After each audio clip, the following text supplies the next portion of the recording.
पुनर्जन्म लेकर वापस आने के बाद मैंने जो पहला काम किया वह था एक पत्थर को कच्चा निगल लेना। इतना ही नहीं, भरी महफिल में मैंने खुद से प्यार करने वाली औरत को एक bamboo pit viper, green pit viper जिंदा निगलने के लिए मजबूर किया। सबको लगा कि मैं पागल हो गया हूँ। हालांकि वे यह नहीं जानते थे कि 1 मिनट से भी कम समय में दुनिया भर के जीव विकृत म्यूटेट होने वाले हैं। सभी इंसानों को उस भोजन के आधार पर अलौकिक प्रतिभा, सुपर नेचुरल टैलेंट्स प्राप्त होगी जो उन्होंने इस परिवर्तन से ठीक पहले खाया होगा। पिछली जिंदगी में आपदा आने से पहले मैंने मटन बन, भेड़ के मांस का बन खाया था, जिसके कारण मुझमें लंबे बाल पैदा करने की प्रतिभा जागी थी। शुरुआत में खराब मौसम में अपनी मानसिक शक्ति का उपयोग करके ऊन बनाने की यह क्षमता थोड़ी काम आती थी, लेकिन जैसे जैसे विकृत राक्षस शक्तिशाली होते गए मैं वास्तव में एक असहाय भेड़ बन गया जिसे कोई भी काट सकता था। और इस जीवन में पुनर्जन्म लेकर आने के बाद मैंने पहले से ही पूरी तैयारी कर ली थी। पिछली जिंदगी में मैंने एक विशाल कुत्ते को देखा था जिसके पास पंगु पांगु जैसी शक्ति थी, और वह शहर के दक्षिण में स्थित एक प्राचीन वस्तुओं की दुकान एंटीक शॉप के मालिक द्वारा पाला गया एक साधारण देसी कुत्ता ही था जो बदल गया था। जिज्ञासा और संयोगवश मुझे मालिक से पता चला था कि वह कुत्ता उसे बचाते समय गलती से एक जेड पत्थर, जेड स्टोन निगल गया था। वापस आने के बाद मेरा पहला काम शहर के दक्षिण वाली उस दुकान को ढूंढना था। मैंने अपनी पूरी जमा पूंजी जोड़ कर उस दुकान से वह पत्थर खरीद लिया। जहाँ तक बात रही कि मैंने सिया वानरो को उसका पालतू सांप निगलने के लिए क्यों मजबूर किया, तो ऐसा इसलिए था क्योंकि मेरी सहपाठी सिया वानरो वास्तव में मुझसे प्यार करती थी। पिछली जिंदगी में जब आपदा आई तब भी उसने मेरा साथ नहीं छोड़ा था। उसने बर्फ और हिम, आइस एंड स्नो की प्रतिभा हासिल की थी जो उसे इस नरक जैसी दुनिया में सुरक्षित रखने के लिए काफी थी। फिर भी वह पूरी निष्ठा के साथ मेरे पीछे चली और मुझ जैसे मामूली प्रतिभा वाले इंसान की रक्षा की। अंततः मेरे बोझ के कारण हम दोनों को ही दुखद अंत झेलना पड़ा। अब पुनर्जन्म के बाद मैं स्वाभाविक रूप से उसकी मदद करना चाहता था ताकि वह और भी शक्तिशाली प्रतिभा हासिल कर सके। पिछली जिंदगी में सिया वानरो का यह पालतू सांप ही उत्परिवर्तन के प्रभाव में एक जियाओलोंग फ्लड ड्रैगन बन गया था। अगर वह उस प्राचीन दुकान के रखवाले कुत्ते से लड़ाई में नहीं हारता तो भविष्य में उसके 5 पंजों वाले सुनहरे ड्रैगन, 5 क्लॉड डिवाइन ड्रैगन बनने की बहुत अधिक संभावना थी। इसे कच्चा निगलने की शर्त इसलिए थी क्योंकि पिछली जिंदगी के अनुभवों से इंसानों को पता चला था कि कच्चा निगलने से प्रतिभा का प्रभाव सबसे अच्छा होता है। अगर मेरा ड्रैगन वेन जेड इंसानी ताकत से काटा जा सकता तो मैं चाहता था कि सिया वानरो भी उसका एक हिस्सा खाए। लेकिन अब एक स्तर नीचे का जियाओलोंग भी सिया वानरो की पिछली जिंदगी की बर्फ वाली प्रतिभा से कई गुना बेहतर था। इस क्षण मेरी जिद का सामना करते हुए सिया वानरो के चेहरे पर जटिल भाव थे। एक तरफ वह लड़का था जिसे वह सालों से प्यार करती थी और दूसरी तरफ उसका प्यारा पालतू जानवर। उसका मन दुविधा से भरा था, लेकिन मेरा अडिग रवैया देखकर उसने फैसला कर लिया। सॉरी छोटी किंग, उसके लिए मैं कुछ भी कर सकती हूँ। सिया वानरो ने झटके से सांप को हाथ में लिया और पूरी क्लास के सामने उसे किसी नूडल्स की तरह सीधे निगल लिया। सिया वानरो को मेरे साथ पागलपन करते देख पूरी क्लास के छात्र इतने स्तब्ध थे कि उनके मुंह से एक शब्द नहीं निकला, बस दहशत भरी आवाजें आई। उन्हें लगा कि वे खुद भी पागल हो रहे हैं। जब सिया वानरो वाटर डिस्पेंसर की ओर भागी और पागलों की तरह कई गिलास पानी पीकर दीवार के सहारे उल्टी करने लगी, तब जाकर क्लास को होश आया। धिक्कार है सिया वानरो, तुम गंभीर हो, तुम पागल हो गई हो क्या? उसने कहा, और तुमने सच में खा लिया? मैं जरूर सपना देख रहा हूँ, मुझे इतना अजीब दृश्य क्यों दिख रहा है? टीचर भी इस सदमे से उबर नहीं पाई थी। वह युवाओं की सोच को समझने में पूरी तरह असमर्थ थी। शोर शराबे के बीच मैं सिया वानरो के पास पहुंचा। इस समय वह किसी परी जैसी लग रही थी, लेकिन उसका सुंदर चेहरा पीला पड़ी गया था। दर्द के कारण आए पसीने से उसके माथे पर बालों की कुछ लटें चिपक गई थी, जिससे वह बेहद नाजुक और दयालु दिख रही थी। पेट के दर्द को सहते हुए मैंने उसे अपनी बाहों में भर लिया।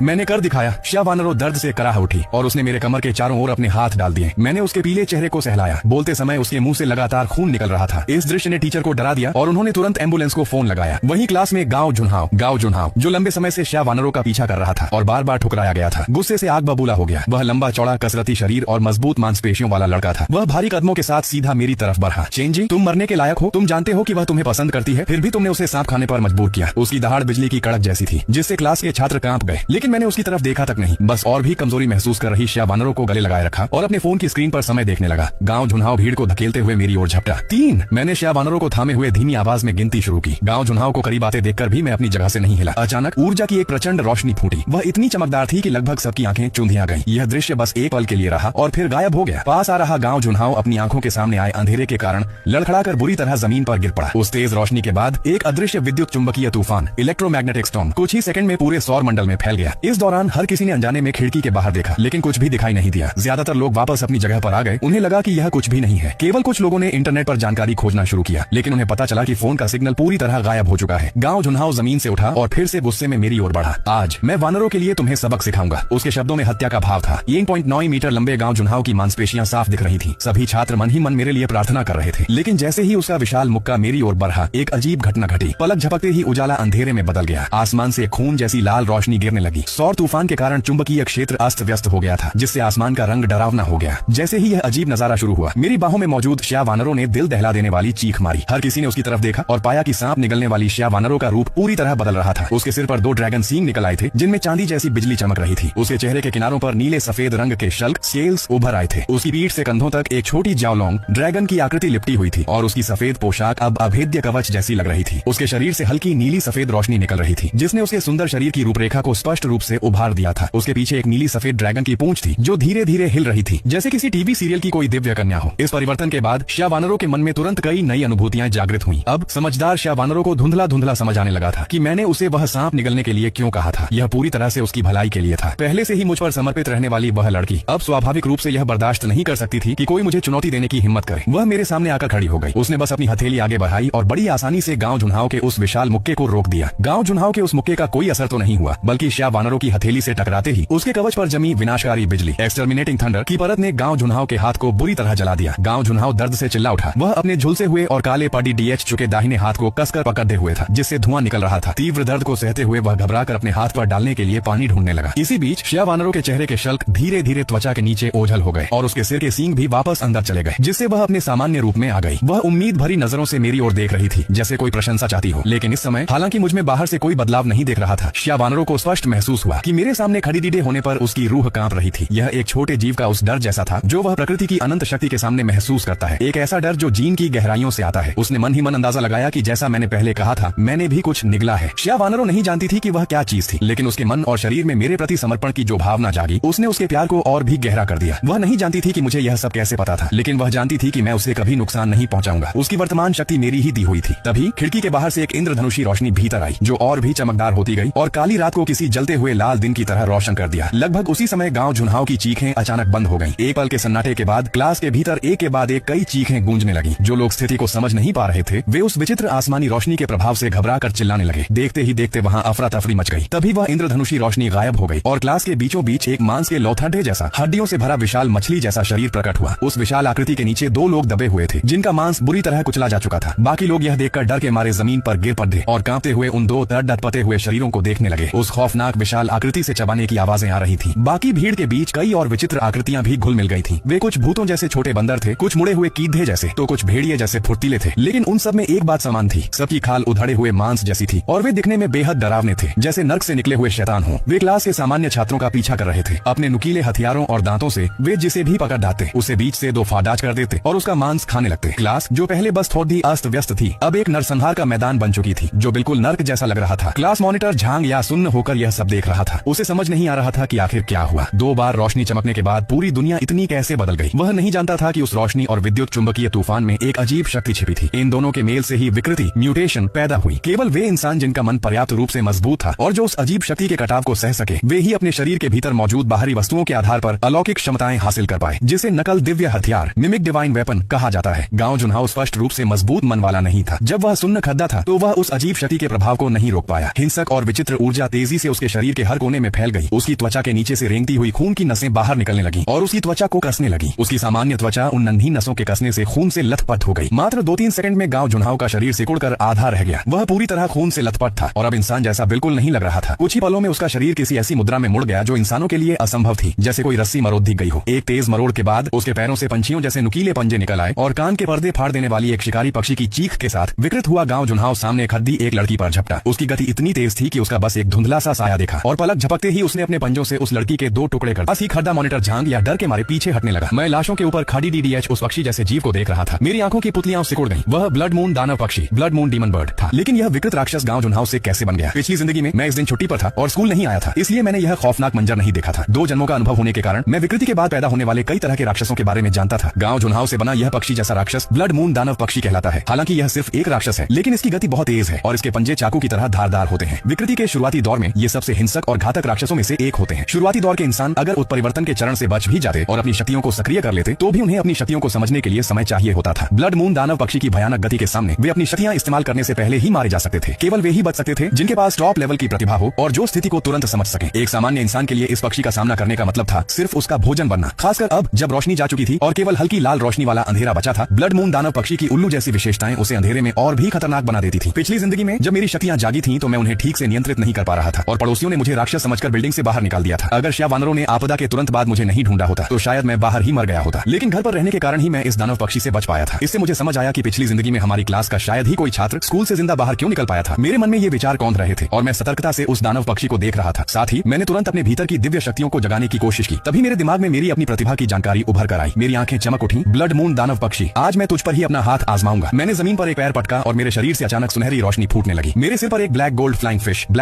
फिश जैसा मुखौटा आ गया जिसने मेरे चेहरे को ढक लिया। मेरे सिर के पीछे सुनहरे धागे आग की लपटों की तरह लहराने लगे। चमकते हुए काले सुनहरे कवच की परतें जो ड्रैगन के शल्कों जैसी दिख रही थी मेरे पूरे शरीर को ढकने लगी। इन कवच की परतों ने मेरे पहले से ही लंबे शरीर को और भी शक्तिशाली और प्रभावशाली बना दिया था। मेरी पीठ के ऊपर से नीली और बैंगनी रंग की रहस्यमयी ऊर्जा की लहरें निकल रही थी जो मुझे किसी अजेय देव योद्धा सेलेस्टियल जनरल जैसा रूप दे रही थी। जैसे ही मेरा यह नकल कवच मिमिक आर्मर प्रकट हुआ, पास खड़ी श्या वानरो अपनी सांसें रोककर मंत्रमुग्ध होकर मुझे देखने लगी। उसकी आंखों में मेरे लिए अगाध श्रद्धा और सम्मान था। वहीं दूसरी ओर जो छात्र राक्षसों में बदल चुके थे वे मानो इस दिव्य शक्ति को देखकर बुरी तरह उत्तेजित हो गए और एक साथ मुझ पर झपटने लगे। मेरे सबसे करीब वह विशाल मछली नुमा राक्षस फिश मॉन्स्टर था। उसका 3-4 मीटर ऊंचा शरीर मेरे इस कवचधारी रूप के सामने अब भद्दा और सुस्त लग रहा था। लेकिन जैसे ही मेरी निगाहें उस पर पड़ी, शायद उसकी धुंधली मानवीय यादें जाग उठी, जिससे उसके भीतर एक अनजाना डर पैदा हुआ। वह कुरूप और विकृत राक्षस गुस्से से पागल हो उठा और दहाड़ते हुए सीधे मेरी ओर बढ़ा। यह देखकर श्या वानरों ने आगे बढ़कर अपनी शक्तियों का इस्तेमाल करना चाहा, लेकिन मैंने हाथ बढ़ाकर उसे रोक दिया। अगले ही पल श्या वानरों ने देखा कि मैं बड्ढे बड्ढे कदम भरते हुए उस विशाल मछली राक्षस की ओर दौड़ रहा हूँ। पलक झपकते ही हम दोनों, एक विशाल और एक छोटा साया, आपस में टकरा गए। हवा में एक अदृश्य ऊर्जा की लहर का विस्फोट हुआ और हमारे पैरों के नीचे की जमीन उस ताकतवर टक्कर से फट गई। हालांकि कवच पहनने के बाद मेरी लंबाई लगभग 2 मीटर हो चुकी थी, लेकिन 4 मीटर ऊंचे उस दैत्य के सामने मैं अब भी एक बच्चे जैसा ही दिख रहा था। कद और वजन के इस अंतर के कारण जमीन फटने से मेरा संतुलन बिगड़ने लगा और ऐसा लगा मानो मैं ताकत के मामले में उससे पीछे छूट रहा हूँ। पास ही खडीडीहा गांव जुन्हाव से बना वह ब्लड मून दानव पक्षी, ब्लड मून डीमन बर्ड, बेहद चालाक था। उसे लगा कि मछली राक्षस का पलड़ेहा भारी है, इसलिए वह एक तीखी चीख के साथ हम दोनों की लड़ाई के बीच कूद पड़ा। ठीक उसी समय मैंने बद्धी फुर्ती से अपना एक पैर पीछे की ओर तिरछा लिया और अपने हाथों की मुद्रा बदली। मैंने धकेलने के बजाय खींचने की तकनीक, पुलिंग टेक्निक का इस्तेमाल किया और उस 4 मीटर ऊंचे विशाल मछली राक्षस के शरीर को हवा में उठा दिया। मैंने पूरी ताकत के साथ उसे सीधे उस दानव पक्षी की ओर फेंक दिया जो हवा से हम पर हमला करने आ रहा था। मछली जैसे उस दानव का विशाल और कुरूप शरीर दीवार में धंस गया था, जिसे देख blood moon demon bird, blood moon demon bird तुरंत गुस्से में दहाड़ने लगा। उसने अपनी दैवीय शक्ति, स्पिरिचुअल पावर के दम पर कुचले जाने के ठीक एक पल पहले अपने पंखों के सहारे उस मछली दानव के ऊपर से छलांग लगा दी। वह विशाल डैने फड़फड़ाने लगा और उसके चेहरे पर मौजूद मानवीय आंखों की पुतलियां घूमने लगी, जैसे वह कुछ सोच रहा हो। उसे समझ आ गया था कि केवल अपनी ताकत से वह काले सुनहरे कवच, ब्लैक गोल्ड आर्मर वाले उस मानव को नहीं हरा सकता। तथाकथित राक्षसी पक्षी ने जोर जोर से चीखना शुरू कर दिया। मैं समझ गया कि यह सिर्फ गुस्से की दहाड़ नहीं थी, बल्कि वह अपनी रक्त की शक्ति, ब्लड लाइन का इस्तेमाल करके वहाँ मौजूद उन सभी आधे अधूरे बदले हुए राक्षसों, इनकम्प्लीटली ट्रांसफॉर्म्ड मॉन्स्टर्स को मुझ पर हमला करने के लिए बुला रहा था। अचानक उन सतर्क राक्षसों के शरीर का मांस जमने लगा। उनके चेहरे और भी भयानक हो गए। कई राक्षसों ने अपने मुंह में दबा मांस छोड़ दिया और एक साथ मुझ पर झपट पड़े। वह पक्षी चुपके से छत, सीलिंग की ओर उड़ गया। मौके की तलाश में मैंने अपने मजबूत दाहिने हाथ से मुट्ठी कसी और मेरे पीछे की बैंगनी आभा तुरंत एक चमकते हुए काले सुनहरे विशाल कुल्हाड़ी, शार्प जायंट एक्स में बदल गई। तभी ऊपर से पक्षी ने अपनी जान की बाजी लगाकर मुझ पर हमला किया, लेकिन मैंने मुस्कुराते हुए अपनी काइटियन कुल्हाड़ी, स्काई ओपनिंग एक्स ऊपर की ओर घुमा दी। कुल्हाड़ी से एक विशाल प्रकाश निकला जिसने उस राक्षसी पक्षी को बीच से 2 टुकड़ों में काट दिया। जैसे ही मैंने उसे खत्म किया, पूरा कमरा शांत हो गया। मेरे सहपाठी यह देखकर दंग, स्टन्ड रह गए और बाकी राक्षसों ने भी मेरे शरीर से निकलने वाली पंगु रक्त रेखा, पैंगू ब्लड लाइन की शक्तिशाली गंध को महसूस किया। वे सब रुककर मेरी ओर देखने लगे। मैंने बिना किसी झिझक के छलांग लगाई और बिजली की गति, लाइटनिंग स्पीड से बाकी राक्षसों को मारना शुरू कर दिया। 3 मिनट के भीतर कक्षा के सभी राक्षस साफ कर दिए गए। तभी जीवित बचे लोग बाहर निकलने के लिए शोर मचाने लगे। मैंने ठंडे चेहरे के साथ पोडियम, लेक्चर स्टैंड पर जाकर कहा, सब शांत हो जाओ। मेरी आवाज सुनते ही सन्नाटा छा गया। कयामत, अपोकलिप्स आ चुकी है। बाहर हर जगह राक्षस हैं। अगर जिंदा रहना चाहते हो तो मेरी बात मानो। अभी मैंने बात खत्म ही की थी कि दरवाजे के बाहर एक विशाल हेलहाउंड नरक का कुत्ता अपने नुकीले दांत दिखाए जीभ लपलपाते हुए अंदर झांकने लगा। उसकी धीमी गुर्राहट कमरे में गूंज उठी। इसी बीच भीड़ में से एक लड़की डर के मारे चीख पड़ी, जिससे वह कुत्ता और भी हिंसक, वायलेंट हो गया। मैंने अपनी निगाहें उस पर जमा दी। पिछले जन्म में इसी कुत्ते ने स्कूल में शिकार करके खुद को विकसित किया था और नरक का 3 सिरों वाला कुत्ता, 3-हेडेड हेलहाउंड बनकर शहर का राजा बन गया था। तभी सिया वानरू की दिव्य बिजली, एक्सोरसाइजिंग लाइटनिंग ने उसे झुलसा दिया, जिससे वह और भी पागल हो गया। उसने काला धुआं उगला, जिससे मेज कुर्सी राख हो गए। यह देखकर कि वह बिजली से भी नहीं मरा, मैंने खुद मोर्चा संभाला। मैंने अपनी कुल्हाड़ी उसकी ओर फेंकी और खुद भी एक जंगली सांड, वाइल्ड बोल की तरह उसे जा टकराया और उसे जमीन पर पटक दिया। वानरू ने तुरंत मुझे एक हथियार दिया और मैंने बिना मौका गंवाए उसकी गर्दन काट दी। मैंने उसके शरीर को चीरकर एक सफेद क्रिस्टल निकाला, जिसे लिंगजिंग स्पिरिचुअल क्रिस्टल कहा जाता है। इसे सोखकर योद्धा, अवेकनर्स, सुपर ह्यूमंस अपनी शक्ति बढ़ा सकते हैं। पिछले जन्म में वानरू ने मेरा साथ कभी नहीं छोड़ा था, इसलिए मैंने वह कीमती क्रिस्टल उसे दे दिया। उसने इसे अपनी भौहों के पास रखकर सोख लिया, जिससे उसकी शक्ति द्वितीय श्रेणी लेवल 2 तक पहुंच गई। फिर मैं उस लड़की के पास गया जिसकी चीख ने कुत्ते को बुलाया था। मैंने बिना दया दिखाए एक ही बार में उसका सिर धड़ से अलग कर दिया। अब वहाँ दर्जन भर लोग ही बचे थे। तभी बाहर से और भी चीखें आने लगी। मुझे पता था कि स्कूल के राक्षस अब झुंड, आर्मी स्वॉर्म बना रहे हैं। मैंने तुरंत दरवाजा बंद करने का आदेश दिया और सबको खिड़की दरवाजे बंद करने को कहा। तभी कक्षा की सुंदरी ज्याओ कियान ने बाहर अपनी सहेली को मरते देखा और दया, सिंपैथी वश दरवाजा खोलने की कोशिश करने लगी। मैंने उसका हाथ मजबूती से पकड़ लिया। क्या तुम हम सबको इसके साथ मरवाना चाहती हो? मैंने बर्फ जैसी ठंडी आवाज में पूछा। उसने गुस्से में कहा, चेन जी, तुम इतने पत्थर दिल कैसे हो सकते हो? मैंने मुस्कुराते हुए कहा, ठीक है, अगर तुम्हें मैं पत्थर दिल लगता हूँ तो तुम खुद मसीहा, सेंट बन जाओ। मैंने अपना कवच, मिमिक आर्मर सक्रिय किया, दरवाजा खोला और उसे बाहर धक्का दे दिया। बाहर निकलते ही वह डर गई और दरवाजा पीटने लगी। चेन जी, मुझे अंदर ले लो। लेकिन बाहर के भूखे राक्षसों ने उसे घेर लिया। अंदर सब सहमे हुए थे और बाहर उसे खाए जाने की आवाजें आ रही थी। मैं दरवाजे के पीछे सतर्क खड़ा रहा। अगर कोई राक्षस अंदर आता तो मैं अपनी जान की बाजी लगा लगाकर भी वानरों को यहाँ से सुरक्षित बाहर निकालता।